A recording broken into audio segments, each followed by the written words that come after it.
Paula, let me ask you something. Is there a part of you that feels like if you go to therapy to deal with your mom, then that means you're really going to have to let go of her? Yeah. And that's, yes. But it feels in some ways that I'm being disrespectful to my mom or I'm forgetting about her. Yeah. Right? Like, yeah. I need to have permission to dream. I think that's something that a lot of us who've carried loss, whatever that loss may be, giving ourselves that's right. the permission to move on with, and to dream, not just move on, but to dream something better than we could have imagined. Yeah, think about this. Where do the most authentic and the most powerful dreams come from? They come from deep within your heart. How in the hell are you going to come up with the most meaningful, passionate, aligned dream if there's a part of your heart, that part of the toolbox, I'm not going to have access to? Hey, everybody, and welcome to the Paula Ferris Show. I'm your host, Paula, and we are capping our month-long series about grief and loss. So much hope and so much healing has happened through this series, and I have been hearing from so many of you. I want to read a couple of messages. Angela writes, I almost skipped your series on grief because I thought it would be more about losing parents and children, and I've not experienced that. But it doesn't have to be a death, the grief of maybe what you hoped for in life that didn't happen. I'm so glad I tuned in. Thank you for talking about things that are real to life. I heard from Lisa, who said she listened to the first couple of episodes, so many tears. She says, I could relate to everything that was shared and really appreciated Henry's advice. This topic is not talked about enough. Thank you for bringing light to this very dark and often hidden corner of so many lives. And I've been hearing from you in my personal newsletter. If you have not subscribed to my personal newsletter, we're doing a lot of great things in this building community.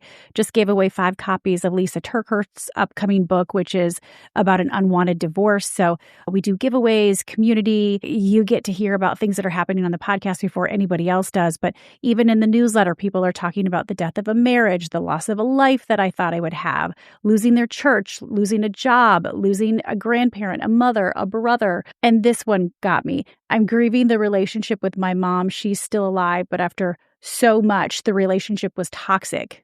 Boundaries and trust were broken. Another said, I feel like I've lost myself along the way, being in my 40s, 2 grown children, married for 20 years, perimenopause.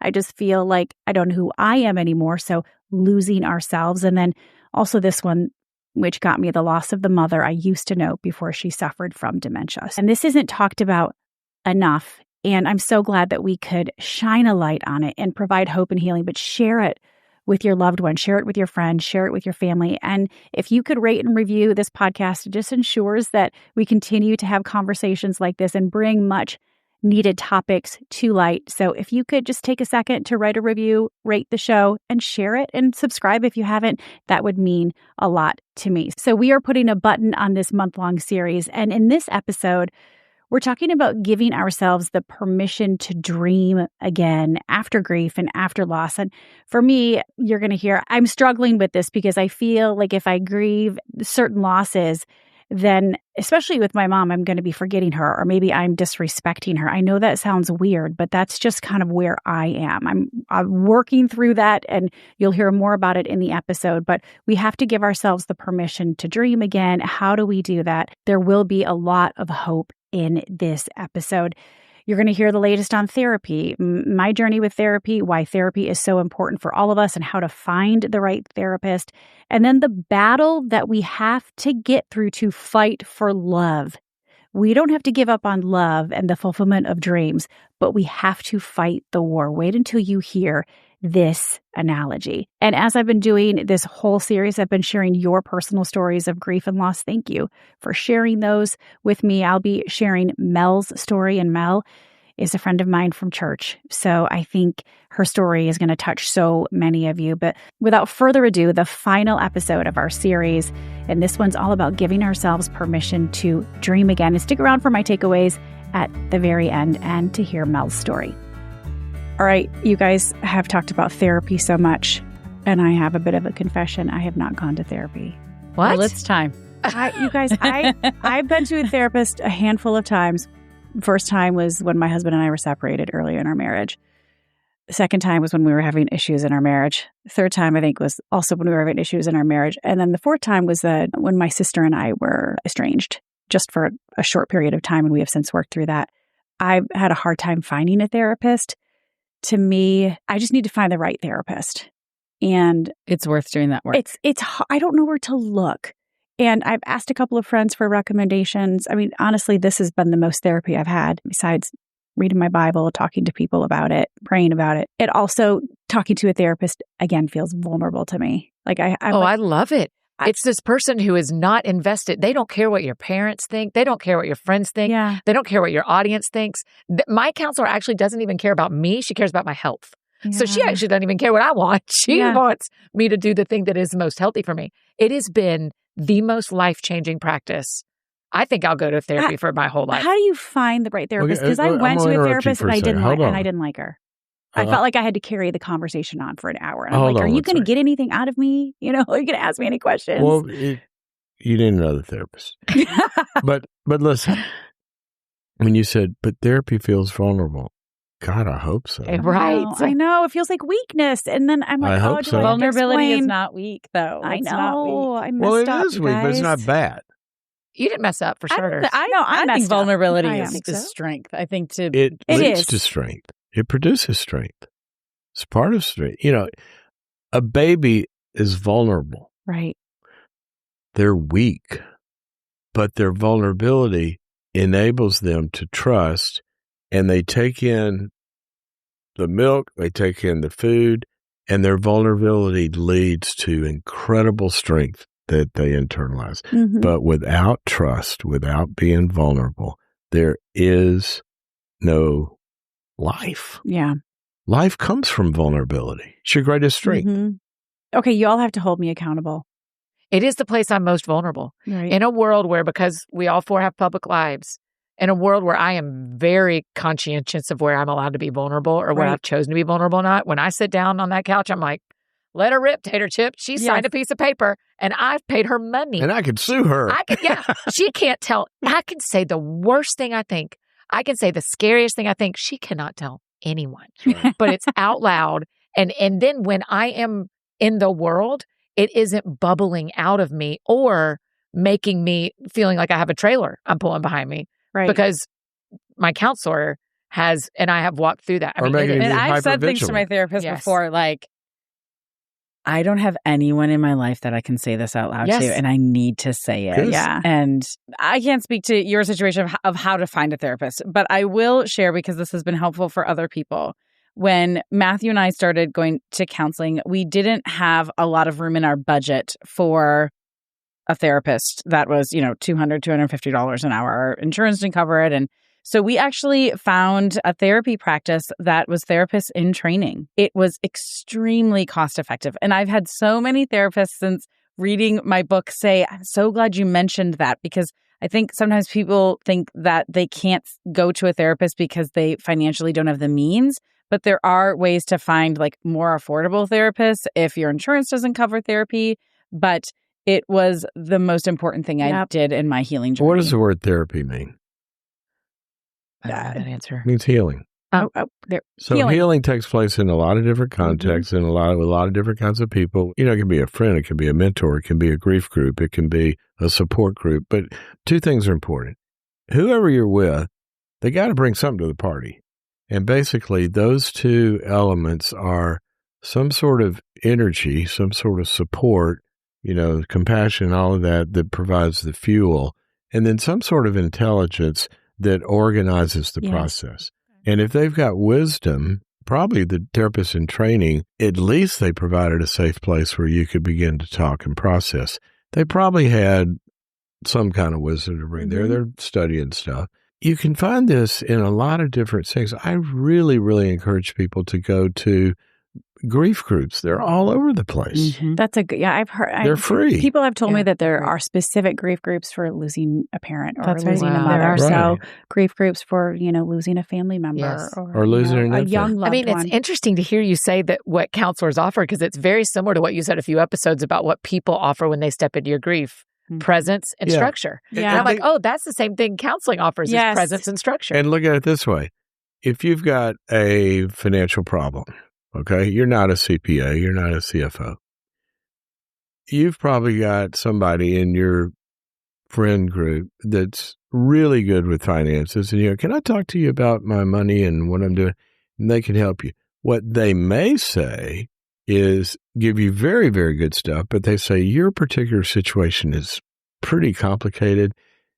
You need to go see a tax attorney, and you're going to have a specific place where you go deeper with more expertise than maybe, but that's not everybody. That's not everybody. So it's important we get therapy, i.e. healing. Sometimes we need a very specific deep dive with somebody that is an expert. Yeah. Because there's something going on in that situation that maybe your friend or support group or your mentor or someone Mm-hmm. can't. Right. And I found a lot of comfort with sitting with someone who literally their job is to sit with people going through hard stuff and processing and asking me questions that, my girlfriends weren't going to be asking or my parents wouldn't be asking, and just be a safe, sacred place to land. Yeah. And so I think it is so, so important. Well, I think just this series that we're doing, just sitting with the three of you has been, this is a testimony of therapy in action.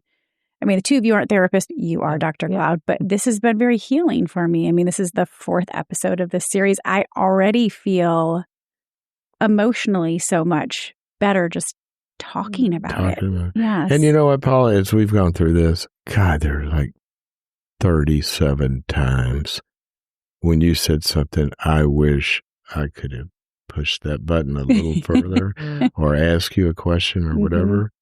And you said, you hadn't been, you've got to go. I know. With somebody knows what they're doing. I need to find the right therapist though. But it just, it feels overwhelming sometimes because there's always going to be a thing behind the thing behind the thing. It's not just the death of my mother. It's everything else that I haven't resolved, all the other trauma and loss throughout my life. But you got to do that first step. I've been carrying around. One step. Yes, Paula, exactly. You got to get rid of this all or nothing thinking. I know. You say, will it always be this way? I'll never. Will I?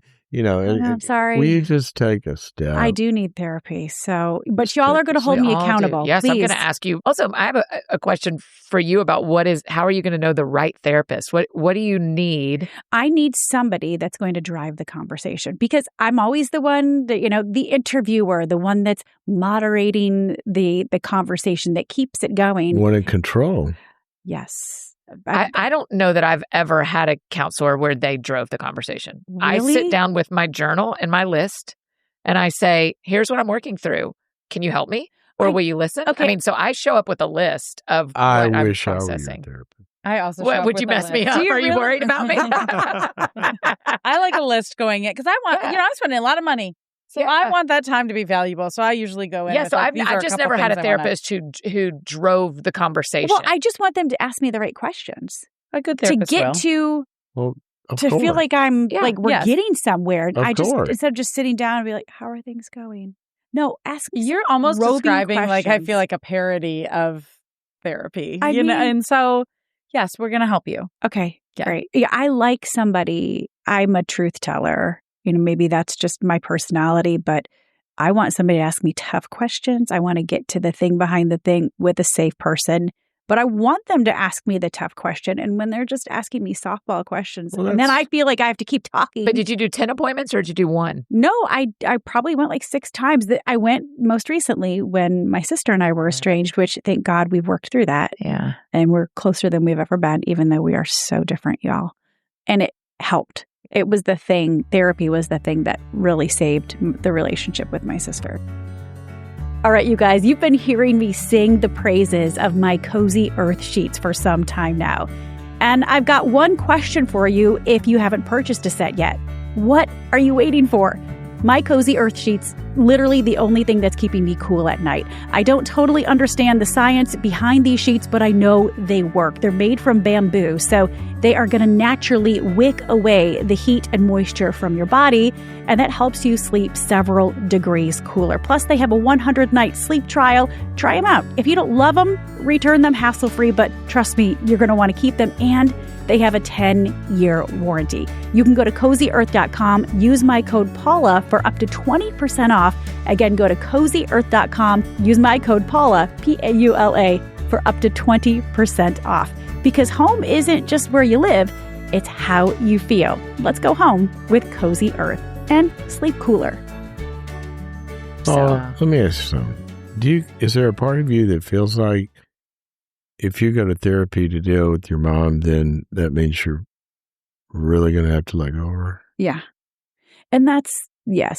And that's why I think, you've talked about it a lot, Jessica. I mean, your redemption story is amazing. And just being able to dream after grief or going through grief that things can and will get better, but it feels in some ways that I'm being disrespectful to my mom or I'm forgetting about her. Yeah. Right? Like I need to have permission to dream. And I think that's something that a lot of us who've carried loss, whatever that loss may be, giving ourselves That's right. the permission to move on with, and to dream, not just move on, but to dream something better than we could have imagined. Yeah, think about this. Where do the most authentic and the most powerful dreams come from? They come from deep within your heart. How in the hell are you going to come up with the most meaningful, passionate, aligned dream if there's a part of your heart, that part of the toolbox, I'm not going to have access to? Mm-hmm. That's why we tell people don't get in a rebound relationship because you don't even know what you want right now. Right. So I think there's incredible dreaming that you have to do that is there for you, but you got to have your dreamer intact. Wow. And as long as the dreamer is kind of limping and infected and hurting, also, here's just a random piece of this. There are parts of your relationship with your mother that are so valuable and such a valuable part of who you are that you got from her or that you experienced with her that are going to be integrated like a piece of a quilt to your next dreaming that you got to get access to all of that. Yeah. And you'll take her and parts of her into your you'll take parts of her into your parenting as you go on. But you got to have access to your heart. And when we're talking about grief, what we're talking about is really reclaiming access to all of who you are. Paula, you and I both love peonies. And favorite flower. This feels like a great reminder in this conversation. So peonies are my favorite flower. They're your favorite flower. Annie, do you love peonies? I'm allergic to flowers. Oh, so it's tragic. Do you like the they make my the face idea of them? Yes, I think they're beautiful. Okay. I do think they're beautiful. So peonies are these beautiful flowers that bloom in the spring. They have these big, gorgeous heads with lots of petals. And to get a great peony season, you need to go through a really cold, dark winter. There you go. And in my story, at least, what I have seen is that loss, that grief, that disappointment where it seemed like nothing could flourish actually was the groundwork for something really beautiful to be born. Is that what you have out front of your house? Yeah. I've seen pictures. They're so they're big. My favorite. They're my favorite them. thing. And I was writing, I thought it would be better than this. As those peonies were just starting to come up, it was February. It takes a long time. It's from February to April. Oh, wow. And I finished the book and turned it in. And then I had a first date with my boyfriend now that we've been dating 1.5 years. Go, girl. And he knew that I loved peonies. And he brought peonies to that lunch. No way. And I It's cheating. got too much intel. I got in my minivan after that lunch holding those flowers, and he didn't know that I was going to turn into a wreck over those. He had just recalled that I said I liked them, and he had peony bushes at his house because it's Nashville in April. and he brought them for me. And I just wept because it felt like a tangible example of redemption being possible. Now, I didn't know on that April afternoon that he would end up being the love of my life, but I love that reminder of every time I see these beautiful flowers that like the only way that they can be beautiful is to go through something hard and cold. And so I just have to believe that our grief stories lead to really beautiful stories. Doesn't sound like a limping Lego to me. Yeah, that's right. No, that's and right. I think your story is such a beautiful story of redemption, Jessica. And you've written that grief is a thief of dreams. And you never thought actually it could be better than this where you are. I mean, a spinoff of your book. How did you give yourself the permission to dream again? Can I also compliment Jess? Because not only did she was very brave in dating before John. Are you saying his name? Yeah, sorry, that's fine. Yeah, she was very brave in dating before that, and so she not only has it been there was a lot of junk before. Yes, and it was just Mr. Peony amazing came that in. she just kept trying. You don't go from winter to the harvest good. in fall. Yeah, you got to that's sow some beautiful. seeds in the Yeah, spring. it You was were out beautiful there to watch. planting into your life. Yeah. Well, I talked about my friend Angie on another episode, and I won't ever forget her saying to me, Jess, the dream of your marriage died.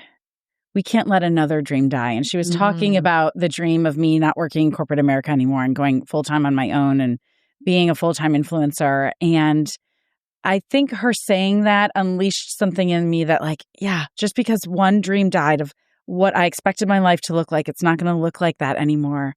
I still have permission to dream and create the most beautiful story I can with the story that I have been given. I only hold the pen to my lines of this book of my life, right? I didn't write the lines that Matthew wrote. I didn't write the lines of, what my kids' experiences were, but I could write the best story with my life. Yeah. And so that just fueled me to, okay, I'm going to get healthier with how I move my body, healthier with how I eat. I'm going to look at the marriage that I had and what did I contribute that wasn't great in that marriage? Because apart from Matthew coming out, there were still things that were broken in our marriage that had nothing to do with that, right? There were still things in myself that I needed to work on. And so I used it as an opportunity to, I think, reimagine everything. I think grief can give us permission if we think about it through the lens of losing someone.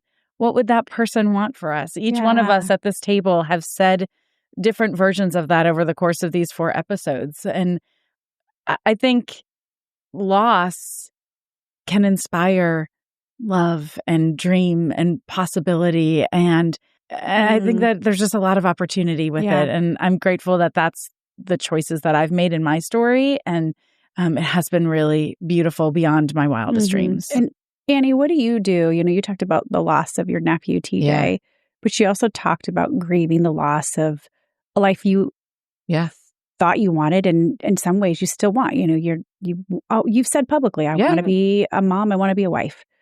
How do you still dream for that? Yeah. I mean, I think when you're thinking about the process and talking through, like Romans 5 is so clear of like, we rejoice in our sufferings because it produces perseverance that builds our character, that gives us hope. So whenever I find myself at the front of that, I'm like, well, here we go. If I'm suffering right now, if I'm grieving something, I know how this part ends. Okay, can I interject sir. something here? The Greek word that's used in that verse for suffering, it means a circumstance for which there's no escape. Wow. So what happens when you're in a circumstance from which there's no escape that you're going to end up growing from, it means that you changed. You did the work, and that produces the character that produces the hope. Yeah. And so that's what we've been talking about, that there's, we can't get out of the circumstance that you've lost something or someone. Yeah. So how do I need to grow? What do I need to process? What do I need to open myself up to? All of this. There's no escaping this stuff. Yeah. But I can fight it for the rest of my life. I can deny it for the rest of my life. Or I can grow in this for whatever task is before me that's asking me to take a step. Yeah. And how do you give yourself, Annie, the permission to hope again? To hope again, to keep hoping. I don't always. I think there are, I jokingly call it hanging up my jersey. I'm like, there are times where I go, yeah, I'm good. The Lord and I can deal with that later. I'm going to do my life. I have a great life. And then there are other times I go, oh, let's hope that we meet someone. Like, let's do all the things. I think the thing that has healed me the most in the false starts or the death of relationships that led to a season of grief that led to, do I want to try again, is being honest about grieving a thing that has died. I mean, to really say there was something here.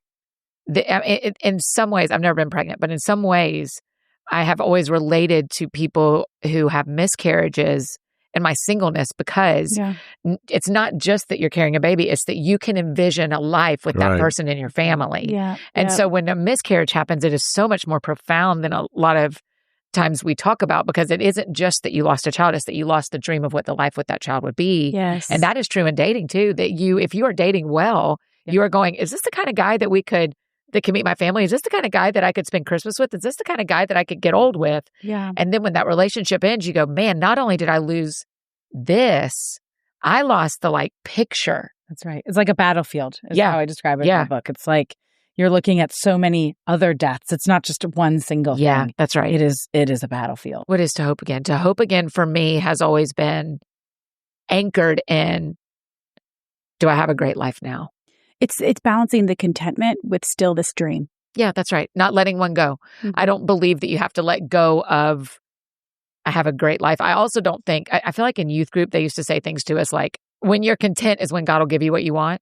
So get really content. And that's not true when you... It's not true. That's not true. It's not true. If you were... That's like the Lego analogy. When you said a lot of single women floating around going, the reason I don't have someone is because I've never been satisfied with the life I have. And it's not true. In youth group, they taught me this. Yeah. We're talking about grief. A lot of people need to grieve youth group. Get over the crazy stuff that you've heard from prior mentors or gurus or whatever.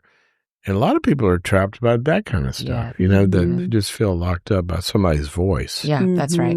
But hope is available again. I mean, I always joke that I'm going to get to heaven and the Lord be like, you wore me out with how much you asked for that, because I'm going to keep hoping. Yeah, yeah.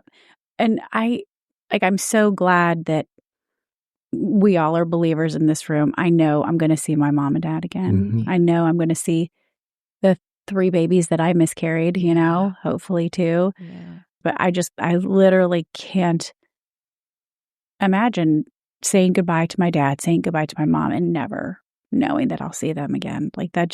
That gives me great hope, to know that I will spend forever with my loved ones. Yes. John Eldredge says that we're actually living in a war, but this is a love story amidst the war. Mm-hmm. And I remember when I was holding TJ, the last, he was probably a week before he passed, but we knew he was getting sicker and sicker. And I said, there's a line from Hamilton. And I said, I'll see you on the other side of the war. And I was like, I know how this ends. This isn't a good part, but I know how this ends. Yeah. Yeah, it'll help, I think, to think, you said this is a war, there's a love story within a war. No, this is a love story. And there's a war going on to preserve and to fight for love. And so if we fight the war well, then you don't have to give up on love and fulfillment and dreams. Right. Because that's the bigger story. Yeah. The war you're going through is a battle to win that, and the love that the love that your mother gave you, which is obviously a parent, the love that she taught you, the love that you take, that love can go on. You just have to fight this battle. Yeah. Yeah. And I will say, at the beginning of the conversation, I couldn't even mention my mom without crying. And I feel better emotionally just having talked about this with you guys. And your body's not carrying it. Yeah, that's just the power of not being in isolation. It's the power of sharing it with other trusted people and talking about it and being vulnerable. Maybe we'll end it with this, just because you're kind of on the other side, even though there's not necessarily a timeline, but you have such a beautiful redemption story. But for those people who have lost a relationship or deep disappointment or loss, and you can answer this too, Henry, how would you advise them on, maybe it's just doing the next right thing? Like Annie said, you put yourself back out there. How do you give yourself permission to dream again? How would you encourage anybody? I think I would stay present in what you need today. Don't look too far into the future. Okay. And at the same time, pay attention to what those longings are. Mm-hmm. It's holding two things. I found myself in the beginning of my marriage's end of being like, well, what's it going to be like when this happens and how am I going to do it? And I was getting really caught up so far in the future instead of just staying present with what do I need right now? Right. What is the step I need to do today? And what I have learned over thousands and thousands of steps is that all of a sudden you see the beginnings of a new dream happening. You see that starting to be birthed and grow and change you and that you're ready for it. And so just take it one day at a time. That's good. what I That's would really say. good. Anything you'd add to that, Henry, before we wrap? Well, I like what you said about, start with, what do I need today? And I would want you to ask that question and then ask the question, is that good? Mm-hmm. Wow. Because some people feel like, I should get away from all this stuff, and it's the right question because let it talk to you though. Mm-hmm. And then put that together with what you've heard from what we've saying, what you actually need is you need to do something that's going to get you in a structured process where you let the work do its work. Mm-hmm. And you're going to need some relationships to do that. You're going to need some wisdom to do that. And you're going to need some activity. So you put all three of those together. And that does not mean there's not solitude work to be done as well. Mm-hmm. I have heard people, they go off on a silent retreat and they just write letters to mom. And they get it all out on paper. Now they're going to share that with somebody or not. There's work you got to do. Mm-hmm. And it works. Mm-hmm. Yeah, I had a funeral works. for my marriage, right? Like, There you Oh, go. you did? where I wrote a eulogy and we joked. I had a migraine the night that we were going to do it with a couple of friends, and so we canceled it. And my friend Isn't was like, that only you get to I know. cancel a coincidence? funeral, right? Right. But I had done the exercise that I needed to do. And right? why'd you Like, have the migraine the night you were going to do it? Yeah. Mhm. well, actually, it was probably just because it was bad weather and I get migraines from weather, but it Mhm. still happened. Wow. Yeah. The work will do the work, though. Me thinks you protest too much. I had a migraine a couple of weeks ago, and the next morning I thought my brain is overloading with grief, Oh. and I had to tell myself my brain is overloading. Something is going wrong that my brain is doing this to me. My Mhm. body's telling Not me doing this to me. My brain Yeah. is needing help. Mhm. Yeah. Oh, you guys, this has been so life-giving and so Thanks for having healing us. and just confirming that I need to do the work. The work will do the work. And it's just been really encouraging. Thank you, Henry. Thank you, Jessica. Thank you, Annie. Thanks for having us. Thanks Good for to be having here. us. Well done, Thank Paula. you. Thank you. I can't thank Dr. Henry Cloud, Annie F. Downs, and Jessica N. Turner enough for joining me in this month-long series. Thank you to the three of you. Thank you for your wisdom. Thank you for sharing your heart and bearing your soul. We are better for it. I feel like I'm on my way. I hope that those of you listening or watching on YouTube, that you can see the light at the end of the tunnel, that you can see that hope comes through healing and you know how to heal through this process. I'm going to share Mel's story of grief and loss in just a second. I do want to share with you my takeaways, but before I get to my takeaway, therapy, okay? I still haven't found a therapist. Sometimes it's a little overwhelming to even know where to start. And the thought of starting over with a new therapist and bearing my soul and unpacking, the thought of it can be overwhelming. But if you're looking for a therapist, and I am, and I feel like I have made a lot of progress. This is what Dr. Henry Cloud said. If you are looking for a therapist, and I think this will help you too. If you obviously want to talk to those that you love and trust, your friends, ask them if they would recommend anybody. But this is what Dr. Henry Cloud recommended that I do, and it has really pointed me in the right direction.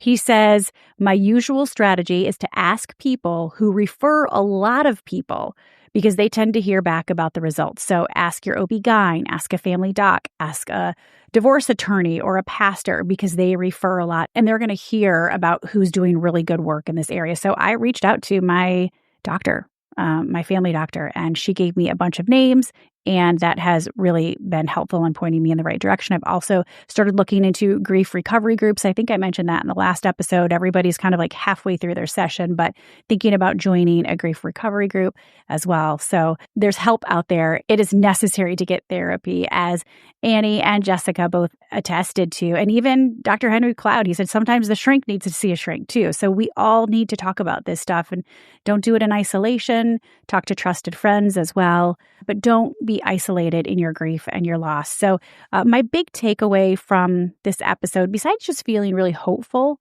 after loss, is this, and it is the work is going to do the work. So what do you do? As Jessica and Dr. Cloud said, what do I have to do today to stay present? And you'll soon see beginnings of a new dream. You don't have to figure it all out, but what do I have to do today? And Dr. Cloud added one caveat on top of that. What do I have to do today? And is that good? He says, get in a structured process where you let the work do its work. And that means you need relationships, you need activity, you need wisdom. But if you do the work will do its work. But there is work that we have to do. Relationships, activity, and wisdom, and the work will do its work. I think that was my biggest takeaway. A couple of other things, though, that I want to share is that for me in my situation, if I want to reclaim access to my heart and I want to take my mom into this next phase of life, I can only do that by reclaiming access to all of my heart. And I can only do that by healing and by going through the process and doing the work, by not doing it in isolation. And look, at the end of the day, loss can inspire love and dream and possibility. You heard Jessica's story. How hopeful was that? I think that should give us all hope, especially when she remembers laying in bed crying, is it ever going to be better? And it is, but we have to do the work. And reminder, don't do it in isolation. So it is time to share a story from my friend Mel, who lost her husband back in 2016. So I am going to read her story. It's a little bit longer, but I want to read it all to you. She said, I lost my husband, John, in September of 2016. We'd been together for 20 years, married for 16 and a half. His death was unexpected and devastating. As I stood in my backyard watching the coroner and police walking in and out of my house, I remember looking at some friends standing with me and saying, I'm a widow. I was in shock. At 37 years old, that reality was hard for me to process. And I knew at that moment that nothing would ever be the same. Since then, I've learned that I could experience immense heartache and deep joy all at the same time, and that was okay. I've learned that when someone dies, we don't just grieve the loss of their presence, but we also grieve the hopes that we had for them, the dreams we believed would come true with them. She says we never had children together. The milestones that we wanted to celebrate with them, all that is lost. But I learned that there is no right or wrong way to grieve. There's no timetable. There's no shut-off valve. And honestly, there shouldn't be. The only way to survive grief is to walk through it and sit in it when you need to. Some days are good, other days are horrible, but each day is necessary to heal. Now, 9 years later, I am remarried. I have 2 kids with my second husband, but I'm still learning about grief. The intensity of losing John is not as severe as it was in the beginning, but it is still with me. And truthfully, I hope it always is. Death is a part of life, and grief is a result of loving someone so deeply. Mel, thank you for sharing your story. And I have watched her on the other side of it. I met her 5 years ago when I moved to South Carolina, and seeing how her story has been redeemed, happily married, beautiful kids that she never thought would happen in her 40s, but just seeing the redemption of her life and that the grief, she still carries it with her to this day, and it's still a part of her story. But Mel, thank you for sharing your story. And everybody, thank you for tuning in. Again, share this series with your loved ones, your friends, and your family, because loss is inevitable. All kinds of loss of a dream, loss of a job, loss of a lifestyle, loss of a loved one, loss of a marriage. We're always going to be experiencing loss throughout our lives, and it is necessary to grieve. And grieving is not weakness. Crying is not weakness. See, you guys, I am getting better. I just feel better. I feel so much more hopeful. When I started this series, I couldn't even talk about my mom without tearing up. And this has just been healing to kind of work it out with all of you, and to work it out with Dr. Henry Cloud and Jessica and Annie. And again, I want to thank them for joining me in this month-long series. We are going to keep talking about it next month, doing a series on midlife. Y'all, I just turned 50 just this past week on October 26th. That is weird to say. I am 50 years old, as my husband says. I'm a half a century. So we're going to have a little bit of fun with this month-long series. I'm going to be joined by my husband, John, and my very good friend, Liz. Can't wait for you to meet her. And we're going to keep talking about it next month as we kick off our series on midlife. I'll see you then. I know you guys thought you were done with me, but not quite yet. I have one more thing to tell you about. If you're watching on YouTube or you're listening on your favorite podcast platform, don't forget to subscribe to the show. I don't want you to miss a single beat or a single conversation. And remember, my DMs are always open. Tell me what you want to talk about.